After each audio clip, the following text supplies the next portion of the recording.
talk about Jeannie Mai's comments that she made on being a submissive woman.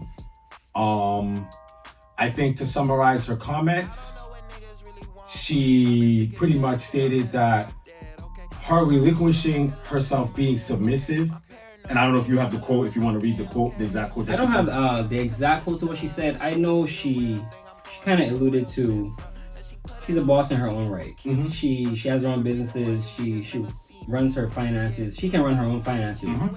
However, after doing all of that day-to-day kind of thing and then coming home, she doesn't want to have to run that situation as well. The relationship, she doesn't want to have to feel that she has to take the power in every situation in her life. So she relinquishes that to her boyfriend, fiance. Her fiance. Fiance maybe? Like Sorry. Fiance. But yeah, she doesn't want to, Jeezy. We're talking about Jeezy here. Yeah, Jeezy, yeah. She doesn't want to have to take every thing of power in relationship.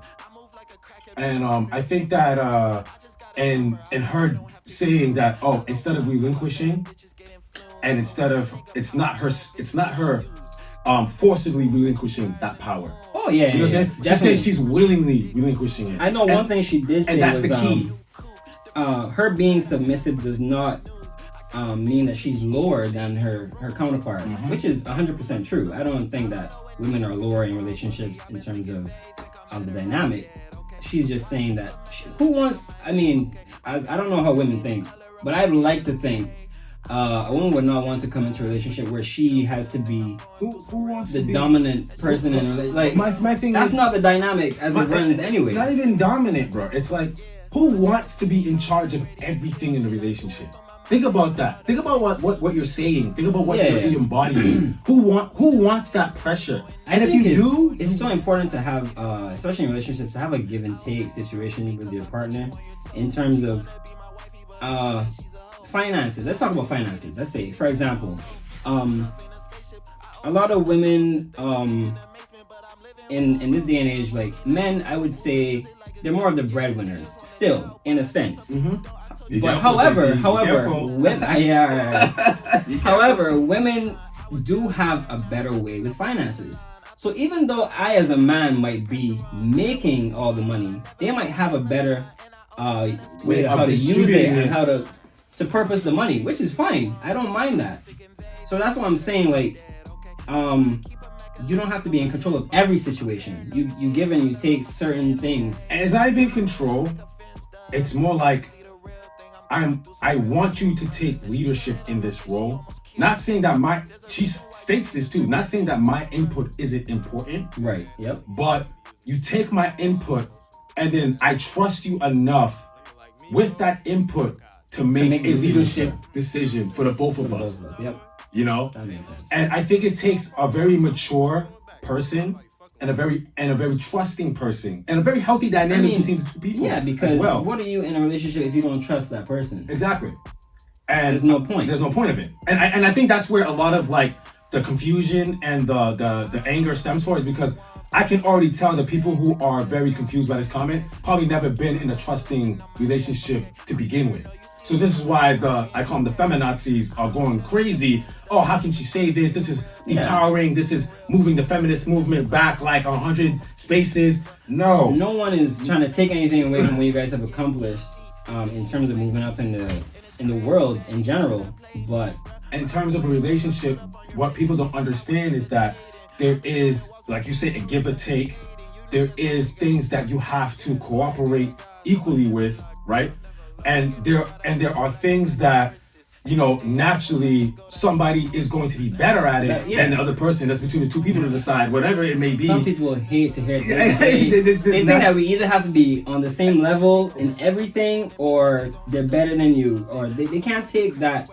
They can't give you that umph ahead of them in anything, which is not a good relationship to be in at all. No, because it's like a constant competition. It's someone's going to feel inadequate. Some things that I jotted down was like, these women that probably disagreed with her, power struggle. It's a constant power struggle in a relationship, and that's not something that's healthy. You don't want to be in that place. And it's like they're taking the power struggle that they feel in society, and feeling that has to be a power struggle that has to be placed within their relationship, where why would you want to feel that way when the relationship is supposed to be a safe space where you guys can be vulnerable with each other? Exactly. Therefore, you're displaying that, that equality in a sense where I'm like, okay, honey, this is something that, you have said to me, you're compromising.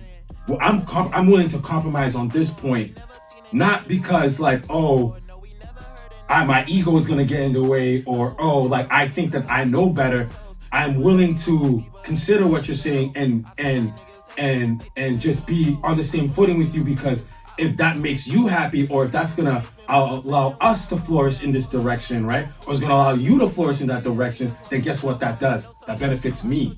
Oh yeah. That benefits me just as much as it benefits her. Oh yeah. So I think that comprehension of not understanding that whatever you guys do is literally at the end of the day for the benefit of you two, to better you two, then why does it matter, if she's chooses to be submissive? If that helps their dynamic, then that's what helps their dynamic, Jeezy might submit to, right? People think this is like gender roles or might be a small thing, but Jeezy might submit the finances to her, right? As I said, yeah. Like you said, Jeezy might submit the kitchen to her. You know what I'm saying? Jeezy might submit, her picking the destination they're gonna live in, or deciding what kind of children, when they're gonna have children, things of that nature. That's literally a compromise. Yeah. Because in a relationship, there needs to be a compromise. And I guess the better word for it, instead of submit, would be I'm willing to compromise with my partner. But in compromising, you are submitting certain parts to your partner. 100%. Naturally. And I just want people to understand that this does not kick women back in terms of empowerment 25 years back. No. It doesn't. That's not where she's going, because as she said, she's a boss in her own right. Yeah, she is. So I just want them to, if you take that out of it, thinking that is being submissive in that it lowers you, which she said that's not the case, then you would understand where she's coming from. And I think, as we alluded to earlier, that Carl said, it's been a lot of women that I feel haven't been in very stable relationships. They haven't been with a partner that they can trust to that level. So I mean, you don't have that background, you don't know what you're talking about. You can't speak to it. Exactly. And especially if you have past trauma with relationships where maybe you felt that you gave that person too much power and they abused it. Correct. Then I get the frame of mind, I get the frame of thinking. But if you continue to think in that way, you can never have the healthy relationships that so often these women in the shade room comment section crave. Yeah, they want that's the case on a basic level. They want men to provide, they want all this extra stuff, but then they don't want to, in a sense, be submissive. That makes no sense. That makes no sense. You can't. It's like you want your cake, you want to eat it too, and then you want another cake. That makes you know what I'm saying? Like that just doesn't. That's just not attainable. And same goes for men. If you're not willing to check your pride and ego in relationships, especially with women, bro, you're not going far with women. Because there are times where, as men, you have to sit there and be like, for example, my struggle sometimes has been the affection and all that other stuff, right? So just because I don't understand, or maybe at times don't, maybe I think the way I'm viewing affection and being, loving is adequate enough for me. If I didn't check my pride and ego and sit there and understand my woman and hear like, okay, you know what? Maybe the way I was doing that was good enough, but she wants it in this way. Yeah. Does it really cost me a lot to compromise and give that up? Everyone is different. Everyone is different, exactly. You can't approach every relationship the same. You might think that everyone wants the same thing, and in a sense they do, but in different capacities. Exactly. So you have to always leave, as a man too, leave your ego at the door, your pride at the door. Your pride to a degree. Like, I'm not saying you have people walk all over you. That's not what we're saying. That's a whole different conversation. But what we are saying is, at times where there are things that naturally isn't innate to us that a woman needs, and we need to be able to as providers, we have to provide that. As providers, we have to provide that as well. And I'm still learning that. As a man. You go through any relationship, you continuously learn about the partner that you're with, because even something that might not have been as a big a deal in the beginning might start to generally just continue to becomes a bigger deal when you don't address it early. And I think that's where it takes that healthy place to, be able to trust that person, Another thing too is that I want women to really understand that we don't see everything. And we're not omnipresent. We can't see everything. Yes. We need you to tell us sometimes. Reach. Point blank, sit down, tell us what's going on. We're not mind readers. We're not mind readers. We can't do it. So sometimes the perception is we're trying to dominate or be forceful leaders because, and I'm a confident man, JP is too. I'm just gonna take the role and just go. We're just gonna do what we gotta do because you're not telling me what's going on. You're not telling me what's good. So I'm assuming that you're okay with this, and then you come out, no, this is not what I really wanted. This is that. I'm like, wow, like you didn't say anything all this time. That's fine. I can now take that information and move forward. And move forward with that. And I think at times maybe especially when you have a strong personality, sometimes women feel like you don't give them that free space to allow them to have their input or their say. And I think that's when it's very important to vocalize that with your partner, especially if you're not like he's not a douchebag and you trust him. But that's just how he is. That's just how he is. He's just a powerful personality. Then you come up to that person and communicate and say, this, that, and the third, and vice versa. Like sometimes women don't know what's on our mind, but we're stressing about. We do things that we do. Men, we definitely don't say nothing. We definitely don't say nothing. We're not gonna talk about it. We're just gonna deal with it, and then eventually it's gonna pass, or it's gonna blow up. But that's how Carl and I operate for sure. I know that for a fact.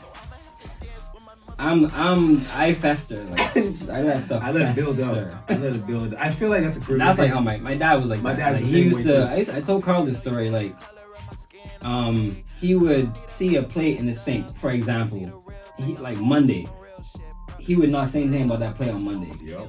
But on Friday, if he saw another plate in the sink, he would bring up that plate and all the plates throughout the whole week, and he would just blow up. Yep. So I mean, I understand why I do it. I understand. My dad is the same way. My dad would literally, something happened 6 months ago. This dude says nothing. Life goes on. Then something, let's say like a fork drops on the ground. This guy will talk about that fork and he will prelude it to all the things that happened in the past year that he just never say anything about. You think everything was cool, but it's really not. That's legit. That's unhealthy. And that's my toxic habit. Really, you know what I'm saying? That's my toxic habit. I literally be like, and I understand my personality is like, let it rock, whatever, let it rock. Right? Until you can't because it bothers you so much. You didn't realize it bothered you so much until that fork dropped on the ground. You just move up now. Yeah. So it's one of those things where it's you're learning. It's a life process. It's a life journey. You try to get better with it. But at the end of the day, I think that women being submissive is not. I think if anything, it's empowering because even my mom likes to say. My mom says like, my dad thinking he's the leader. In reality, I'm the leader because I allow him to think that he's the leader. Like, he thinks he's making the decisions, but I'm putting things in his ears. I'm telling him things like that. And eventually... Women are sneaky. Yeah. Whether you... I see it with my mom and my stepdad all the time. So, I mean... Whether you know it or not, you are literally enacting the will of your woman when women are being... That's a secret tip, women, right? When you're being submissive, that they know they don't understand. They don't doing it. That's what I'm saying. The women who are mad don't understand that. Like, when you're being submissive, you are low key in control. Like, I'm setting out like gems out here. It makes men feel better too. So you're already like playing on his ego as it is. Exactly. When you're submitting, you're allowing a space for him to not only lead, but your input is definitely matters. So then, when you finally take a stand on something. He's been leading all the time, so your input is even more important now because you've allowed him a place to lead. So now when you want to stand on something, it's going to be taken way more seriously and on a higher weight because you allowed him to be the leader of this dynamic for all this time, and he has nothing he can say about that. That's hidden gems right there. Only living for the moment. I put out a ratchet and it sound like Whitney Houston. Pico Valley love thy enemies, but they gon' have to face the music.